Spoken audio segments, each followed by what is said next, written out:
শুধু বলুন।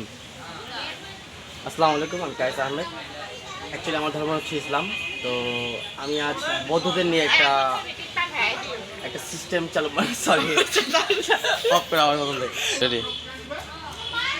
আসসালামু আলাইকুম, আমি কায়েস আহমেদ।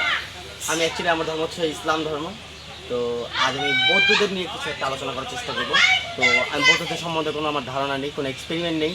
তো যেহেতু আমরা কুয়াকাটা এসেছি, তো এখানে একটা বৃহত্তম একটা বৌদ্ধ মন্দির আছে। তো সেখানে আমরা কিছু রহস্য উন্মোচন করার চেষ্টা করেছি এবং সেই প্লেসটাতে আমরা এখন এসেছি।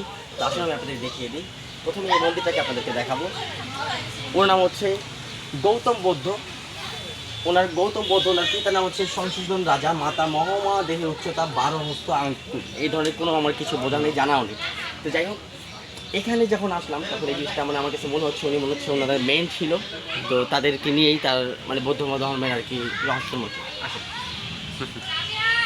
এখানে অনেক মন্দির আছে, অনেক কিছু আছে। তো এর পেছনে হচ্ছে সম্পূর্ণ কুয়াকাটা বিচটা, সি বিচটা, যেটা কিনা এর আগে আমরা দেখিয়েছি আপনাদেরকে। তো এখানে কিন্তু আমরা একটা পিকনিকের মতো প্রায় 17-18 জন আমরা এখানে এসেছি।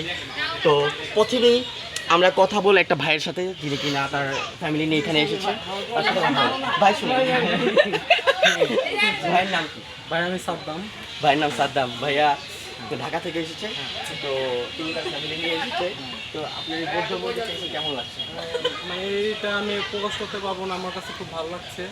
হ্যাঁ, অনেক আনন্দ লাগছে। অনেক আনন্দ লাগতেছে। আপনি ফ্যামিলি নিয়ে এসে কেমন কমফোর্ট? হ্যাঁ, কমফোর্ট। ঠিক আছে, ধন্যবাদ। আপনার সাথে ভালো লাগলো কথা বলে। আসুন। ওনারা হচ্ছে আমি এক একজন করে যদি এক একবার সবাইকে দেখাই তাহলে আমার ভিডিওটা অনেক বড় হয়ে যাবে। আমি এখন কথা বলবো ধর্মদর্শীর সাথে কথা বলবো না, তার সম্বন্ধে জানবো। ধর্মদর্শী বৌদ্ধ, উনি হচ্ছে বৌদ্ধ ধর্মের একজন ভালো জিনিস। অন্য কিছু তাহলে এখানে সব মিলে সবকিছু ভালোই লাগতেছে। তো বৌদ্ধদের নিয়ে জানার চেষ্টা করছি, এটা আরো রহস্যজনক।